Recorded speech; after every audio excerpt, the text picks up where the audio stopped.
మీకు మటన్ అంటే ఇష్టం సరే, మీరు తినేది ఫ్రెషేనా? పాయ అంటే మోసపడతారు. అదెంత పాచిపోయిందో మీకు తెలుసా? తలకాయ కూరలు ఎంత ఫంగస్ ఉందో గమనించారా?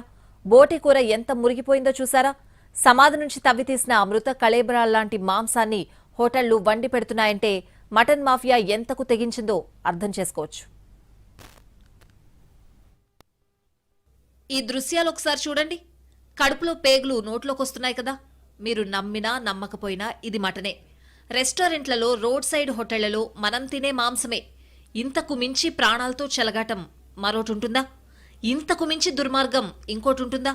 హైదరాబాద్లోని కొన్ని హోటళ్లకు అవేం పట్టవు. జనం ఎక్కడ చేస్తే వాళ్లకేంటి?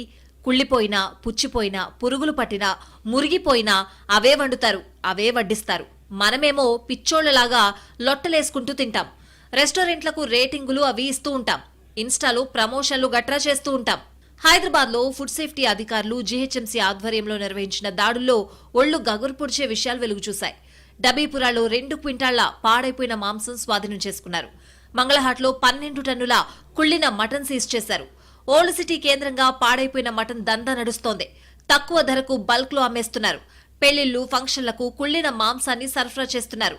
హలీం సీజన్లోనే పాడైపోయిన మటన్ టన్నులు దొరుకుతూ ఉండడం కలకలం రేపుతోంది. ఓల్డ్ సిటీ అడ్డాగా దందా నడుస్తున్నట్లు గుర్తించారు. మేక, గొర్రెల తలలు, బోటి వగైరా కొన్ని ఏరియాల్లో తినరు. ముఖ్యంగా ఉత్తరాది ఏరియాలో వాటిని పడేస్తూ ఉంటారు. అక్కడి నుంచే ఈ మెటీరియల్ హైదరాబాద్ వస్తున్నట్టు అనుమానిస్తున్నారు అధికారులు. టన్నుల కొద్దీ వచ్చిన మాంసాన్ని ఫ్రీజర్లలో పెట్టి క్యాటరింగ్ ఏజెన్సీలకు, బార్ అండ్ రెస్టారెంట్లకు, రోడ్ సైడ్ హోటళ్లకు అమ్ముతూ ఉంటారు. అవి వాసన రాకుండా వెనిగర్ వేసి మేనేజ్ చేస్తూ ఉంటారు.